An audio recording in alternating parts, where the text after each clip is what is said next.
صحبه اجمعین قال النبی صلی اللہ علیہ وسلم افطر الحاجم والمحجوم۔ محترم سامعین، روزے کو توڑ دینے والی چیزیں اس کا بیان چل رہا ہے، اور پچھلے درس میں کچھ چیزوں کا تذکرہ آیا ہے جن میں باتیں آئی تھی کہ کوئی شخص رمضان کے دن میں اپنی بیوی کے ساتھ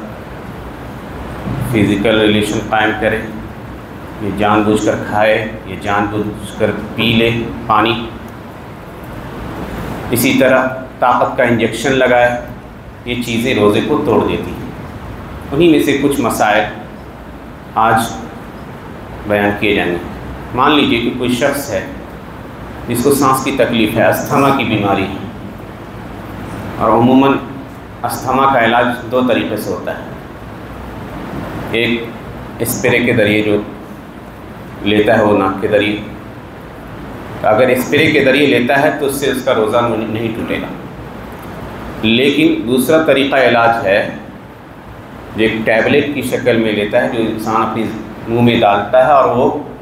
تھوک کے ساتھ اس کے جسم میں چلا جاتا ہے، وہ دوا چلی جاتی ہے، تو اس سے اس کا روزہ ٹوٹ جائے گا۔ اسی طرح بہت سارے ایسے لوگ جو دل کی بیماری کے شکار ہوتے ہیں، تو ہارٹ اٹیک سے بچنے کے لیے ایک دوا آتی ہے جو زبان کے نیچے رکھتے ہیں، لوگ زبان کے نیچے رکھتے ہیں، اور وہ دوا جیسی زبان کے نیچے رکھی جاتی ہے وہ ڈائریکٹ خون اسے ہارٹ تک پہنچاتا ہے۔ علماء نے لکھا ہے کہ یہ معدے تک نہیں پہنچتا ہے، اسی لیے معاصرین علماء نے اس کو روزے کے توڑنے والی چیزوں میں شمار نہیں کیا۔ اسی طرح ڈائلیسس، بہت سارے کڈنی کے جو لوگ بیماری کے جو شکار ہوتے ہیں وہ ڈائلیسس کراتے ہیں، تو ڈائلیسس کا جو پروسیس ہے اس میں خون صاف کرنے کا، اس کے ساتھ کبھی کبھی ہوتا ہے کہ ایکسٹرا یعنی ایڈیشنل کچھ اور بھی مواد اس کے ساتھ شامل ہو جاتا ہے خون کی صفائی میں، چاہے وہ گلوکوز کی شکل میں ہو یا کچھ اور شکل میں، علماء نے ذکر کیا ہے، اسی لیے ڈائلیسس کرانے سے روزہ ٹوٹ جاتا ہے۔ ناک کے ذریعے کوئی چیز اگر آپ ڈالتے ہیں تو چونکہ ناک معدے کے مخرج میں سے ہے، یعنی ڈائریکٹ وہ چیز معدے تک جاتی ہے، تو اگر ناک سے کوئی دوا ڈالی جائے یا اس طرح کی کوئی چیز تو روزہ اس سے ٹوٹ جائے گا۔ آنکھ میں ڈراپ ڈالتے ہیں تو روزہ نہیں ٹوٹے گا صحیح قول کے مطابق۔ اسی طرح کان میں کسی طرح کا آئی ڈراپ ڈالتے ہیں، ایئر ڈراپ، تو آپ کا روزہ نہیں ٹوٹے گا۔ اسی طرح کبھی کبھی کسی پیٹ کی بیماری کے شکار لوگوں کے لیے اس طرح کا کوئی مسئلہ ہوتا ہے ان کے ہاں، تو انڈوسکوپی ہوتی ہے، یعنی ایک خاص طرح کا کیمرہ ہوتا ہے جو ڈاکٹر انسان کے معدے تک وہ ڈالتا ہے اور اس کی تصویر اس کے سامنے آ جاتی ہے۔ شیخ الاسلام ابن تیمیہ نے لکھا ہے کہ اگر وہ چیز جو انسان کے پیٹ میں داخل ہو کھانے پینے کے جنس سے نہ ہو، یعنی وہ کھانے پینے کی چیز نہیں ہے، تو اس سے روزہ نہیں ٹوٹے گا۔ اور اسی لیے ابن عثیمین رحمہ اللہ نے بھی لکھا ہے کہ اگر انڈوسکوپی کا جو کیمرہ ہوتا ہے اس میں اگر کوئی ایکسٹرا چیز ملی نہیں ہے، مثال کے طور پہ کسی طرح کا آئل ہو، تیل وغیرہ ہو، جس سے جسم کو کسی بھی طرح کی قوت حاصل ہو، تو کہا کہ اگر نہ ملی ہو تو روزہ اس سے نہیں ٹوٹے، گویا انڈوسکوپی کرایا جا سکتا ہے۔ اسی طرح کبھی کبھی کہیں پہ کسی کو بے ہوش کرنے کی ضرورت پیش آتی ہے۔ بے ہوش دو طرح سے ہوتا ہے، کبھی کسی خاص جگہ کو سن کر دیا جاتا ہے، اینستھیسیا کے ذریعے جو مشہور طریقہ ہے پنچ، اگر ایک خاص جگہ کو اگر سن کر دیا جائے تو اس سے روزہ نہیں ٹوٹے گا۔ لیکن اگر پورا بے ہوش کیا جائے اور وہ بے ہوشی پورے دن ہو، بے ہوشی پورے دن کی ہو، تب روزہ ٹوٹ جائے گا، تب روزہ ٹوٹ جائے گا۔ اگر گھنٹہ دیکھ 2 گھنٹہ کے لیے بے ہوش کرنے کی ضرورت پڑے تو اس سے روزہ نہیں ٹوٹے گا۔ یہ کچھ مسائل تھے جو کھانے پینے کے جنس سے تعلق رکھتے تھے۔ اسی طرح ایک مسئلہ اور ہے پچھنا لگوانا یا حجامہ کروانا روزے کی حالت میں۔ اللہ کے نبی صلی اللہ علیہ وسلم سے ثابت ہے صحیح بخاری میں کہ آپ نے پچھنا لگوایا تھا روزے کی حالت میں، اور دوسری حدیث آپ سے ہی ثابت ہے کہ آپ 2 شخص کے پاس سے گزرے، شداد ابن عوف رضی اللہ عنہ کی حدیث آتی ہے بقیع کے پاس، دیکھا کہ ایک شخص کو پچھنا لگا رہا ہے، آپ نے کہا کہ دونوں کا روزہ ٹوٹ گیا۔ تو اہل الحدیث علماء جو محدثین ہیں ان کا کہنا ہے کہ یہ آخری والی حدیث ناسخ ہے اب ایک لمبی بحث آتی ہے حدیث میں، یعنی اللہ کے نبی کا جو عمل ہے اس پر اب عمل نہیں رہا، یعنی روزے کی حالت میں پچنا نہیں لگانا چاہیے، روزے کی حالت میں پنچنا لگوانے سے، حجامہ